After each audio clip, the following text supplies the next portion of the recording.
آج کل لوگوں کے گردے جو ہیں وہ بہت تیزی سے خراب ہو رہے ہیں۔ اس کی وجہ یہ ہے کہ لوگ اس وقت جو ہے وہ کولڈ ڈرنک بہت زیادہ پی رہے ہیں شوق کے ساتھ، اور اس کے ساتھ چائے بہت زیادہ پی رہے ہیں۔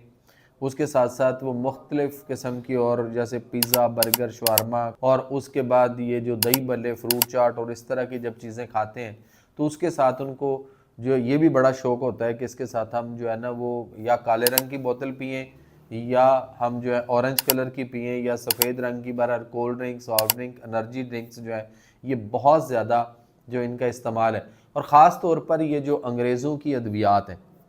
انگریزوں جو کہ ہمارے کھلے دشمن تھے، قرآن بھی آج ہمیں کہتا ہے کہ یہود و نصارہ تمہارے کھلے دشمن ہیں، لیکن ہم ان کی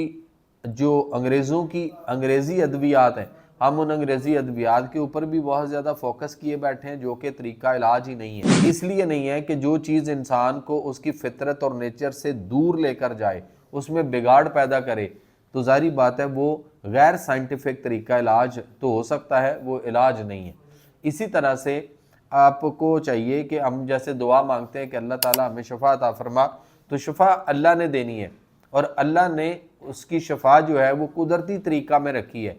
قدرتی طریقہ علاج اپنائیں، بیماریوں کو بگائیں۔ انگریزی ادویات جو ہیں یہ آپ کو ساری زندگی روزانہ صرف کنٹرول کرنے کے لیے ہیں، اور آپ کنٹرول کرنے کی دوائیاں کھا کھا کے، شوگر ہو گئی دوائیاں کھائیں، بلڈ پریشر ہو گئی دوائیاں کھائیں، اور یہ ساری دوائیاں آپ کو پتہ ہے کہ یہ آپ کے گردے فیل کر چکی ہوئی ہیں، آپ کے معدے میں السر پیدا کر کے معدے کے اندر تیزابیت اور ایچ پیلوری کی بیماری پیدا کر چکی ہوئی ہیں، اور اسی طرح سے وہ جگر پہ افیکٹ ہوتا ہے، تو آپ کے جگر کے اندر خرابی، جگر فیٹی، اور اس کے بعد پھر جگر سکڑنا، پیٹ میں پانی آنا، ہیپاٹائٹس اور اس طرح کے مسائل جو ہیں وہ بڑی تیزی سے ہو رہے ہیں۔ اس لیے نیچروپیتھک طریقہ علاج جو ہے وہ اپنائیں، اور بیماریوں سے، دوائیوں سے جان چھڑائیں۔